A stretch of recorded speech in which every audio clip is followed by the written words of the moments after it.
सत्कारयोग इस इलाके के पतवंते सज्जन बुलारिया साहब, बाजवा जी, राहुल जी और प्रधान साहब विष्णु जी, अमरजीत सिंह जी, जिन्होंने आप ग्रह से इकट्ठे हुए हैं। सब तो पहला तो मैं तुहाडा सारिਆਂ ਦਾ ਧੰਨਵਾਦ करदा कि तुसीं अपना समा कढिया। जिंदगी जीण दे दो नजरिए है। बहुत लोग हाँ पक्षी जिंदगी जींदे आ, कुछ लोग जिहड़े ना पक्षी जिंदगी जींदे आ। जिहड़ी ना पक्षी जिंदगी आ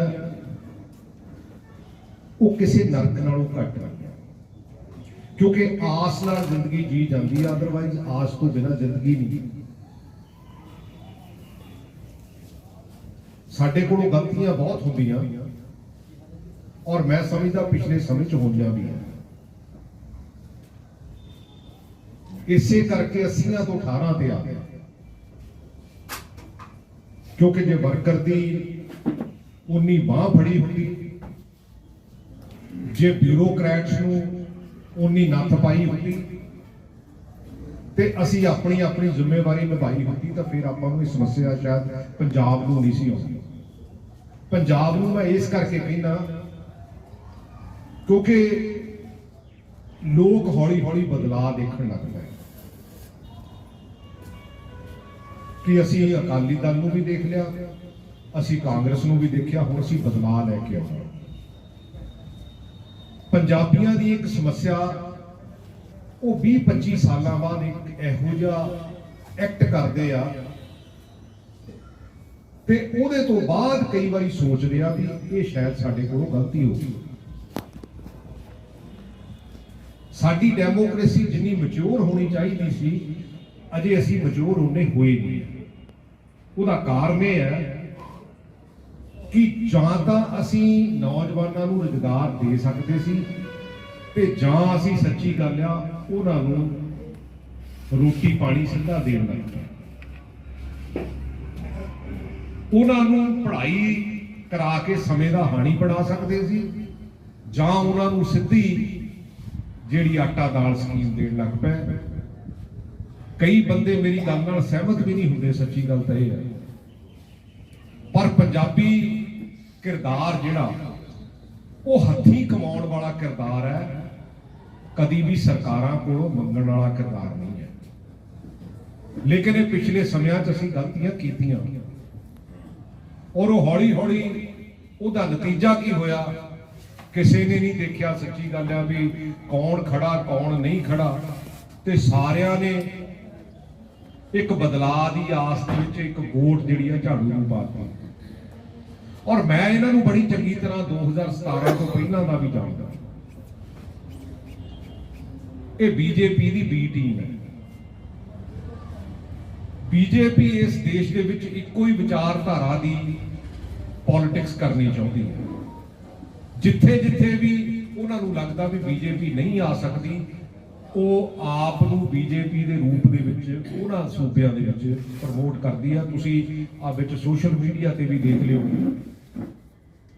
हुण गल दुनिया दे उत्ते, क्योंकि मैनूं खेडा खूडा करके भी जाण आउण दा मौका मिलदा, दुनिया दे उत्ते दो विचारधारा दी हमेशा सरकारां बनदियां, पोलिटिकल सिस्टम जिहड़ा चलदा और अपने भी ये हैगा। अच्छा, पंजाब दे विच इह बहुत ज़्यादा किते कामयाब नहीं हो सके। इस करके नहीं कामयाब हो सके भी साडे कोल गुरु नानक दी फिलॉसफी आ, जिहड़ी इंसानियत की गल 550 साल पहला हुई है। असी उहदे ते पहरा दिन्ने। साडे च कोई इदां दी भावना नहीं कि हिंदू है, सिख है, मुसलमान है, ईसाई है। असी तां इंसानियत की गल करदे ते अज उस पहरे ते सानू अगे वधण की जरूरत है। क्योंकि मैं किसी पार्टी की भी गल नहीं करता हुंदा, सरकार बनदी ना बनदी भी गल नहीं करता, लेकिन अज सानू खड़े होने की जरूरत है। काहदे अगेंस्ट? उस विचारधारा नूं उलटाउण दे अगेंस्ट खड़े होने की जरूरत है। 80% योगदान पंजाबियों का हमेशा रहा, चाहे 1947 तो पहला देख लो ते चाहे उस तो बाद देख लो, क्योंकि बाकी देश तो उन्होंने फॉलो करता बाकी देश ਤਾਂ ਉਹਦੇ ਹੌਲੀ ਹੌਲੀ ਮਗਰ ਤੁਰਦਾ, ਕਿਉਂਕਿ ਪਿਛਲੇ ਸਮੇਂ 'ਚ ਨਹੀਂ ਦੇਖਿਆ ਅਸੀਂ ਵੀ ਅਸੀਂ ਕਿਹੜੀ ਸਰਕਾਰ ਬਣਾਉਣ ਲੱਗੇ।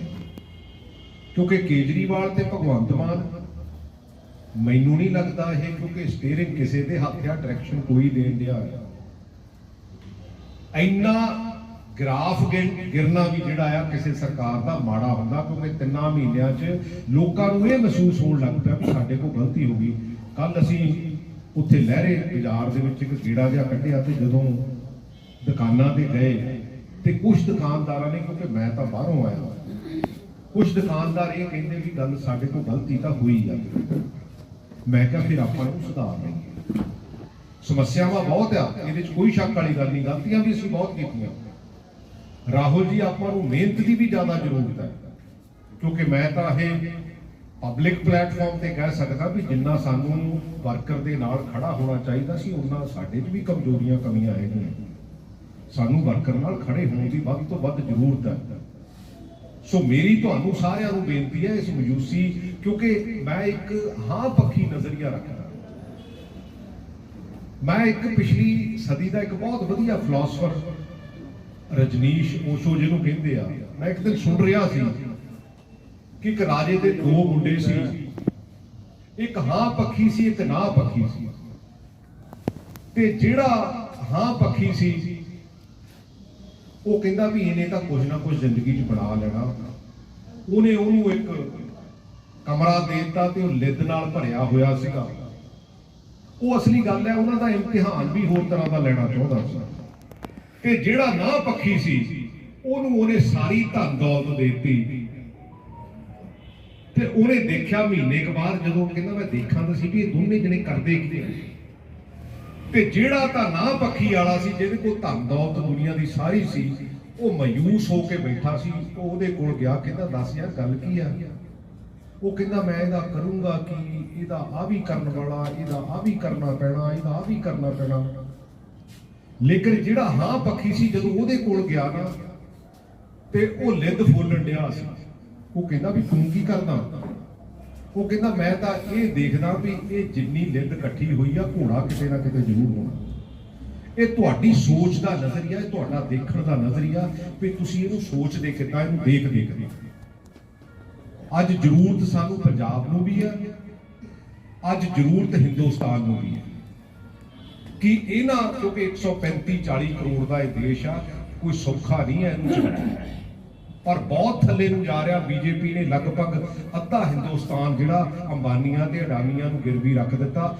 ਈਸਟ ਇੰਡੀਆ ਕੰਪਨੀ ਇੱਕੋ ਹੀ ਆਈ ਸੀ, ਲੇਕਿਨ ਅੱਜ ਮੈਨੂੰ ਲੱਗਦਾ ਕਿਹੜੇ PSU ਆ ਜਿਹੜੇ ਹਿੰਦੁਸਤਾਨ ਦੀ ਸਰਕਾਰ ਨੇ ਗਿਰਵੀ ਨਹੀਂ ਰੱਖੇ ਅੰਬਾਨੀਆਂ ਤੇ ਅਡਾਨੀਆਂ ਕੋਲ। ਆਉਣ ਵਾਲਾ ਸਮਾਂ ਸਾਡੇ ਲਈ ਬਹੁਤ ਭਿਆਨਕ ਆ, ਬਹੁਤ ਮਾੜਾ। ਆਪਾਂ ਸਾਰੇ ਭੱਜ ਨਹੀਂ ਸਕਦੇ ਇੱਥੋਂ। ਆਪਾਂ ਕਹੀਏ ਨਾ ਵੀ ਆਪਾਂ ਸਾਰੇ ਕਿਤੇ ਭੱਜ ਕੇ ਇੱਥੋਂ ਕੈਨੇਡਾ ਚਲੇ ਜਾਵਾਂਗੇ ਜਾਂ ਕਿਤੇ ਹੋਰ ਚਲਾ ਜਾਵਾਂਗੇ, ਆਪਾਂ ਨੂੰ ਇੱਥੇ ਰਹਿਣਾ ਪੈਣਾ।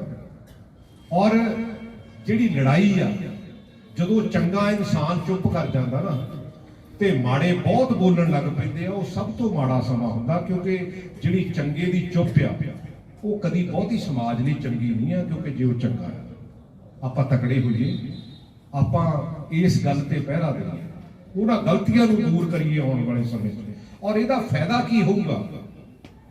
ਮੈਂ ਤਾਂ ਇਹ ਵੀ ਸੋਚਦਾ ਵੀ ਇੰਨੀ ਜਲਦੀ ਭਗਵੰਤ ਮਾਨ ਸਰਕਾਰ ਦਾ ਗ੍ਰਾਫ ਥੱਲੇ ਆਉਣਾ ਪੰਜਾਬ ਲਈ ਬਹੁਤ ਖਤਰਨਾਕ ਹੈ, ਕਿਉਂਕਿ ਇਹ 5 ਸਾਲ ਕੱਢਣਗੇ ਕਿਤੇ। ਕਿਉਂਕਿ ਜਦੋਂ ਮਾੜਾ ਬੰਦਾ ਰਾਜ ਕਰਦਾ ਨਾ, ਫਿਰ ਇਹੋ ਜਿਹੀਆਂ ਗਲਾਸਤਾਂ ਜਿਹੜੀਆਂ ਜਨਮ ਲੈਂਦੀਆਂ, ਕਈ ਵਾਰੀ ਆਉਣ ਵਾਲੇ ਬਹੁਤ ਸਮਿਆਂ ਤੱਕ ਉਹਦੇ ਵਿੱਚ ਸੁਧਾਰ ਹੋਣਾ ਮੁਸ਼ਕਲ ਹੋ ਜਾਂਦਾ। ਤੇ ਜੇ ਆਪਾਂ ਇਹਨੂੰ ਜਿੱਤ ਲੈਂਦੇ ਆ, ਜਾਂ ਤਾਂ ਇਹ ਤੌਰ ਤਰੀਕੇ ਬਦਲਣਗੇ, ਨਹੀਂ ਤਾਂ 1 ਸਾਲ 'ਚ ਦੇਖ ਲਿਓ ਤੁਸੀਂ ਜੋ ਇਹਨਾਂ ਦਾ ਹਾਲ ਹੋਣਾ। ਮੈਨੂੰ ਇਹਨਾਂ ਦੇ ਹਾਲ ਨਾਲੋਂ ਵੀ ਪੰਜਾਬ ਦਾ ਜਿਹੜਾ ਹਾਲ ਆ ਨਾ, ਉਹਦੀ ਵੱਧ ਫਿਕਰ ਆ। ਸੱਚੀ ਗੱਲ ਤਾਂ ਇਹ ਆ, ਕਿਉਂਕਿ ਬਹੁਤ ਥੱਲੇ ਚਲੇ ਗਿਆ ਸਾਡਾ ਐਜੂਕੇਸ਼ਨ ਸਿਸਟਮ। ਅਸੀਂ ਬੱਚਿਆਂ ਨੂੰ ਸਮੇਂ ਦਾ ਹਾਣੀ ਨਹੀਂ ਬਣਾ ਸਕੇ, ਅਸੀਂ ਬੱਚਿਆਂ ਨੂੰ ਉਹੋ ਜਿਹੀ ਪੜ੍ਹਾਈ ਨਹੀਂ ਦੇ ਸਕੇ ਜਿਹੜੀ ਅੱਜ ਪੜ੍ਹਾਈ ਦੀ ਜ਼ਰੂਰਤ ਹੈ। ਸਾਡਾ ਸਿਸਟਮ ਜਿਹੜਾ ਆ ਹੌਲੀ ਹੌਲੀ ਇਹਨੂੰ ਬਦਲਣ ਦੀ ਜ਼ਰੂਰਤ ਹੈ, ਜਿੰਨਾ ਚਿਰ ਅਸੀਂ ਉਧਰ ਨੂੰ ਸੋਚਦੇ ਨਹੀਂ। ਸੋ ਮੇਰੀ ਤੁਹਾਨੂੰ ਸਾਰਿਆਂ ਨੂੰ ਹੱਥ ਜੋੜ ਕੇ ਬੇਨਤੀ ਹੈ ਕਿ ਮਾਯੂਸੀ ਹੈਗੀ ਆ, ਪਰ ਉਸ ਮਾਯੂਸੀ ਦੇ ਵਿੱਚੋਂ ਹਾਂ ਪੱਖੀ ਇੱਕ ਨਜ਼ਰੀਆ ਆਪਾਂ ਬਦਲੀਏ। ਆਪਾਂ ਆਪਣੇ ਸਮਾਜ ਨੂੰ, ਆਪਣੀ ਪਾਰਟੀ ਨੂੰ ਇਸ ਜਿਹੜੀ ਬਾਈ ਚਾਂਸ ਜਿਹੜੀ ਜਿਮਨੀ ਚੋਣ ਆਈ ਆ ਉਹਦੇ ਵਿੱਚ ਆਪਾਂ ਵੱਧ ਤੋਂ ਵੱਧ ਆਪਣਾ, ਕਿਉਂਕਿ ਆਪਾਂ ਜਦੋਂ ਤੁਸੀਂ ਮੈਨੂੰ ਪਤਾ ਵੀ ਇਹ ਕੋਈ 100 ਬੰਦਾ ਨਹੀਂ ਹੈ, ਇਹ ਹਰ ਉਸ ਸਮਾਜ ਦੇ ਨੁਮਾਇੰਦੇ ਆ ਜਿਨ੍ਹਾਂ ਦਾ ਸਮਾਜ ਦੇ ਵਿੱਚ ਆਪਣਾ ਆਪਣਾ ਰੁਤਬਾ ਹੈਗਾ। ਸੋ ਇਸ ਕਰਕੇ ਤਕੜੇ ਹੋਈਏ। 10-12 ਦਿਨ ਦੀ ਗੱਲ ਹੈ। ਸਾਨੂੰ ਜਿੱਥੇ ਕਹੋਗੇ ਅਲਟੀਮੇਟਲੀ ਕੰਮ ਤਾਂ ਤੁਸੀਂ ਕਰਨਾ, ਇਹ ਤਾਂ ਤੁਹਾਡਾ ਹੀ ਸਾਰਿਆਂ ਦਾ ਨਜ਼ਰੀਆ, ਕਿਉਂਕਿ ਬੁਲਾਰੀਆ ਸਾਹਿਬ ਨੇ ਤਾਂ ਇਸ ਜ਼ਿਲ੍ਹੇ ਦੇ ਇੰਚਾਰਜ ਵੀ ਆ, ਇਹਨਾਂ ਨੇ ਜਿਹੜੀ ਆਰਗੇਨਾਈਜੇਸ਼ਨ ਦੇ ਵਿੱਚ ਕੰਮ ਕਰਨਾ, ਤੁਸੀਂ ਜੋ ਜੋ ਰਿਕਮੈਂਡ ਕਰੋਗੇ, ਜੋ ਕਹੋਗੇ ਉਹੋ ਜਿਹਾ ਇਹ ਬਣਾ ਦੇਣਗੇ। ਔਰ ਰਾਹੁਲ ਜੀ ਤਕੜੇ ਹੋ ਗਏ, ਕਿਉਂਕਿ ਜਦੋਂ ਆਪਾਂ ਲੋਕਾਂ ਦੇ ਵਿੱਚ ਰਵਾਂਗੇ, ਕਿਉਂਕਿ ਠੀਕ ਆ ਮੈਂ ਇਹ ਸਮਝਦਾ ਕਿ ਜਦੋਂ ਪੋਲੀਟੀਕਲ ਸਿਸਟਮ ਦੇ ਵਿੱਚ ਸਾਡੀ ਖਾਸ ਕਰਕੇ ਜਿਹੜੀ ਅੰਦਰੂਨੀ ਜਿਹੜੀ ਦੇਖਿਆ ਜਾਂ ਅੰਦਰੂਨੀ ਸਿਸਟਮ ਆ ਉਹਦੇ ਵਿੱਚ ਕਈ ਵਾਰੀ ਜਦੋਂ ਬਰਾਬਰ ਦੇ ਲੀਡਰ ਆ ਜਾਂਦੇ ਆ ਨਾ, ਫਿਰ ਸਾਡੇ ਲੀਡਰ ਇੱਕ ਦੂਸਰੇ ਨੂੰ ਉਹਦਾ ਘਾਣ ਕਰਨ ਤੋਂ ਕਸਰ ਨਹੀਂ ਛੱਡਦੇ। ਉਹੀ ਸਾਡੇ ਬੀਬੀ ਜੀ ਨਾਲ ਹੋਇਆ, ਇਹ 'ਚ ਕੋਈ ਸ਼ੱਕ ਵਾਲੀ ਗੱਲ ਨਹੀਂ। ਮੈਂ ਕੈਪਟਨ ਅਮਰਿੰਦਰ ਸਿੰਘ ਨੂੰ ਮੇਰਾ ਖਿਆਲ ਹੈ ਕਿ 3-3.5 ਸਾਲ ਲਗਭਗ ਲੜਿਆ ਉਹਨਾਂ ਨਾਲ, ਕਿਉਂਕਿ ਸੋਚ ਬਦਲੀ ਹੈ। ਕਿਉਂਕਿ ਜੇ ਟੀਮ ਨਹੀਂ ਬਣਾਵਾਂਗੇ, ਸਾਡੇ ਪੰਜਾਬ 'ਚ ਇੱਕ ਸਭ ਤੋਂ ਵੱਡੀ ਸਮੱਸਿਆ ਪਤਾ ਕੀ ਆ, ਇੱਥੇ ਹਰ ਬੰਦਾ ਹੀ ਚੀਫ ਮਿਨਿਸਟਰ ਬਣਨਾ ਚਾਹੁੰਦਾ, ਕੋਈ ਟੀਮ ਨਹੀਂ ਬਣਾਉਣੀ ਚਾਹੁੰਦਾ। ਔਰ ਚੀਫ ਮਿਨਿਸਟਰ ਕੋਈ ਇਹੋ ਜਿਹਾ ਬੰਦਾ ਨਹੀਂ ਹੁੰਦਾ ਵੀ ਉਹ ਸੁਪਰ ਹਿਊਮਨ ਬੀਇੰਗ ਹੋਵੇ, ਉਹਨੇ ਸਾਰੀ ਜਾਦੂ ਦੀ ਛੜੀ ਨਹੀਂ ਸਾਰਾ ਕੁਝ ਠੀਕ ਕਰ ਦੇਣਾ ਹੁੰਦਾ। ਉਹ ਟੀਮ ਬਣਾ ਲਓ ਯਾਰ। ਮੈਂ ਤਾਂ ਟੀਮ ਦੀ ਹਮੇਸ਼ਾ ਗੱਲ ਕਰਦਾ। ਸਮਾਜ ਸਾਡਾ ਕੀ ਆ, ਸਮਾਜ ਦੀ ਵੀ ਤਾਂ ਟੀਮ ਹੀ ਆ ਨਾ। ਸਾਡਾ ਗੁਆਂਢੀ ਜੇ ਚੰਗਾ ਹੋਊ ਤੇ ਸਾਨੂੰ ਕੋਈ ਆਸ ਹੀ ਹੋਊਗੀ। ਸਾਡੇ ਸਮਾਜ ਦੀ ਸਮੱਸਿਆ ਪੰਜਾਬ ਦੀ ਵੀ ਕਿੱਥੇ ਖੜੀ ਆ। ਜੇ ਤਾਏ ਨੇ ਖੱਬੇ ਜਾਣਾ ਤੇ ਚਾਚੇ ਨੇ ਪੱਕੇ ਸੱਜੇ ਜਾਣਾ, ਚਾਹੇ ਜੋ ਮਰਜ਼ੀ ਹੋਵੇ। ਆਪਾਂ ਬਹੁਤ ਹੌਲੀ ਹੌਲੀ ਬਹੁਤ ਥੱਲੇ ਜਾ ਰਹੇ ਹਾਂ। ਇਹਨਾਂ ਕੋਲੋਂ ਨਹੀਂ ਚੱਲਣਾ, ਸੱਚੀ ਗੱਲ ਤਾਂ ਇਹ ਹੈ। ਪਰ ਇਹਨਾਂ ਕੋਲੋਂ ਨਾ ਚੱਲਣ ਤੋਂ ਵੀ ਗਾਂ ਜਿਹੜੀ ਗੱਲ ਹੈ ਵੀ ਪੰਜਾਬ ਦਾ ਕਿਤੇ ਏਡਾ ਵੱਡਾ ਨੁਕਸਾਨ ਨਾ ਹੋ ਜਾਵੇ ਵੀ ਜਿਹਦੇ ਵਿੱਚ ਆਪਾਂ ਕਿਤੇ ਨਾ ਕਿਤੇ ਕੱਲ੍ਹ ਨੂੰ ਪੰਜਾਬ ਲਈ ਠੱਗੇ ਮਹਿਸੂਸ ਕਰੀਏ। ਅੱਜ ਤਾਂ ਅਸੀਂ ਕਿਤੇ ਨਾ ਕਿਤੇ ਆਪਣੇ ਹਲਕੇ ਲਈ ਠੱਗੇ ਮਹਿਸੂਸ ਕਰਦੇ ਹਾਂ, ਲੇਕਿਨ ਕੱਲ੍ਹ ਨੂੰ ਆਪਾਂ ਪੰਜਾਬ ਲਈ ਠੱਗੇ ਮਹਿਸੂਸ ਨਾ ਕਰੀਏ। ਆਪਾਂ ਇਹ ਨਾ ਮਹਿਸੂਸ ਕਰੀਏ ਵੀ ਯਾਰ ਜੇ ਆਪਾਂ ਉਦੋਂ ਖੜ ਜਾਂਦੇ ਤਾਂ ਸ਼ਾਇਦ ਪੰਜਾਬ ਦਾ ਕੁਝ ਸੌਰ ਜਾਂਦਾ। ਔਰ ਮੈਂ ਸਾਡੇ ਪ੍ਰਧਾਨ ਸਾਹਿਬ ਨੂੰ ਵੀ ਜਾਂ ਜਿੰਨੀ ਵੀ ਲੀਡਰਸ਼ਿਪ ਆ, ਮੈਂ ਉਹਨਾਂ ਨੂੰ ਇੱਕੋ ਹੀ ਗੱਲ ਕਹੀ ਆ ਵੀ ਸਾਫ਼ ਸੁਥਰੇ ਕਿਰਦਾਰ ਲੈ ਕੇ ਆਈਏ, ਕਿਉਂਕਿ ਸਾਡੇ ਵਿੱਚ ਵੀ ਹੈਗੇ ਇਦਾਂ ਦੇ ਕੀੜੇ, ਸਾਡੇ ਵਿੱਚ ਵੀ ਹੈਗੇ ਇਦਾਂ ਦੇ ਜਿਨ੍ਹਾਂ ਨੇ ਮਾੜੇ ਕੰਮ ਵੀ ਕੀਤੇ ਆ ਔਰ ਮਾੜੇ ਕੰਮ ਕਰਦੇ ਵੀ ਆ। ਉਹਨਾਂ ਦੇ ਮਗਰ ਨਹੀਂ ਜਾਣਾ, ਚਾਹੇ ਜੋ ਮਰਜ਼ੀ ਹੋਵੇ, ਕਿਉਂਕਿ ਪੰਜਾਬ ਨੂੰ ਇੱਕ ਸਾਫ਼ ਸੁਥਰੇ ਰਾਜ ਦੀ ਜ਼ਰੂਰਤ ਹੈ। ਪੰਜਾਬ ਨੂੰ ਇੱਕ ਦੂਰ ਅੰਦੇਸ਼ੀ ਵਾਲੇ ਜਿਹੜਾ ਰਾਜ ਦੀ ਜ਼ਰੂਰਤ ਹੈਗੀ ਆ, ਚੰਗੀ ਟੀਮ ਦੀ ਜ਼ਰੂਰਤ ਹੈਗੀ ਆ, ਤਾਂ ਕਿ ਹਰ ਫੀਲਡ ਦੇ ਵਿੱਚ ਦੇਖੋ ਪੰਜਾਬ ਦਾ ਪਾਣੀ ਹੌਲੀ ਹੌਲੀ ਥੱਲੇ ਜਾ ਰਿਹਾ। ਪੰਜਾਬ ਨੂੰ ਡਿਵਰਸੀਫਿਕੇਸ਼ਨ ਦੀ ਜ਼ਰੂਰਤ ਹੈ, ਪੰਜਾਬ ਨੂੰ ਇੰਪਲੋਇਮੈਂਟ ਦੀ ਜ਼ਰੂਰਤ ਹੈ, ਪੰਜਾਬ ਨੂੰ ਉਸ ਇੰਡਸਟਰੀ ਦੀ ਜ਼ਰੂਰਤ ਹੈ ਜਿਹਦੇ ਨਾਲ ਸਾਡੀ ਨੌਜਵਾਨ ਪੀੜ੍ਹੀ, ਪੰਜਾਬ ਨੂੰ ਉਸ ਪੜ੍ਹਾਈ ਦੀ ਜ਼ਰੂਰਤ ਹੈ ਜਿਹਦੇ ਨਾਲ ਸਾਡੇ ਬੱਚੇ ਜਿਹੜੇ ਸਮੇਂ ਦਾ ਹਾਣੀ ਬਣ ਕੇ ਉਹ ਅੱਗੇ ਵੱਧ ਸਕਣ। ਨਹੀਂ ਤਾਂ ਕਿਉਂਕਿ ਜੇ ਬੱਚਿਆਂ ਨੂੰ ਅਸੀਂ ਸਮੇਂ ਦਾ ਹਾਣੀ ਨਹੀਂ ਬਣਾਵਾਂਗੇ ਨਾ, ਤੇ ਆਉਣ ਵਾਲਾ ਸਮਾਂ ਜਿਹੜਾ, ਕਿਉਂਕਿ ਦੁਨੀਆ ਦੇ ਉੱਤੇ ਜਿੱਥੇ ਜਿੱਥੇ ਵੀ ਤਰੱਕੀ ਹੋਈ ਆ ਉੱਥੇ ਹਿਊਮਨ ਰਿਸੋਰਸ ਜਿਹੜਾ ਇਨਸਾਨ ਹੈ ਉਹ ਜਦੋਂ ਸੂਝਵਾਨ ਹੋਇਆ, ਪੜ੍ਹਾਈ ਦੇ ਵਿੱਚ ਅੱਗੇ ਹੋਇਆ, ਟੈਕਨੋਲੋਜੀ ਦੇ ਵਿੱਚ ਅੱਗੇ ਹੋਇਆ, ਤੇ ਤਾਂ ਉਹਨਾਂ ਦੇਸ਼ਾਂ ਦੇ ਵਿੱਚ ਤਰੱਕੀ ਹੋਈ ਆ। ਕਿਤੇ ਪੁਲਾਂ ਜਾਂ ਸੜਕਾਂ ਨਾਲ ਤਰੱਕੀ ਨਹੀਂ ਹੋਈ, ਕਿਉਂਕਿ ਉਹ ਇਹ ਸੋਚਦੇ ਆ ਵੀ ਜੇ ਅਸੀਂ ਚੰਗਾ ਇਨਸਾਨ ਬਣਾ ਲਿਆ ਤਾਂ ਉਹਨੇ ਰੋਜ਼ੀ ਰੋਟੀ ਆਪਣੀ ਆਪ ਕਮਾ ਲੈਣੀ ਆ, ਉਹਨੇ ਆਪਣੇ ਦੇਸ਼ ਨੂੰ, ਆਪਣੇ ਸਮਾਜ ਨੂੰ ਅੱਗੇ ਲੈ ਜਾਣਾ। ਸੋ ਮੇਰੀ ਤੁਹਾਨੂੰ ਸਾਰਿਆਂ ਨੂੰ ਬੇਨਤੀ ਆ ਵੀ ਅੱਜ ਸਾਰੇ ਆਪਾਂ ਇਹ ਪ੍ਰਣ ਕਰੀਏ ਵੀ ਜਿਹੜੇ 10, 12, 14 ਦਿਨ ਰਹਿੰਦੇ ਉਹਦੇ ਵਿੱਚ ਜਿੱਥੇ ਜਿੱਥੇ ਵੀ ਜਾਣ ਦੀ ਜ਼ਰੂਰਤ ਹੈ, ਜਿੱਥੇ ਸਾਨੂੰ ਤੁਸੀਂ ਜਾਣਾ ਚਾਹੋਗੇ, ਕਿਉਂਕਿ ਅਸੀਂ ਤਾਂ, ਮੈਂ ਤਾਂ ਲਗਭਗ ਬੁਲਾਰੀਆ ਸਾਹਿਬ ਅਸੀਂ ਸਾਰੇ ਇਸ ਗੱਲ ਲਈ ਅਵੇਲੇਬਲ ਹੈਗੇ ਆ ਵੀ ਤਾਂ ਕਿ ਆਪਾਂ ਜਿੰਨੀ ਵੀ ਆਪਾਂ ਇੱਥੋਂ ਵੱਧ ਤੋਂ ਵੱਧ ਇਸ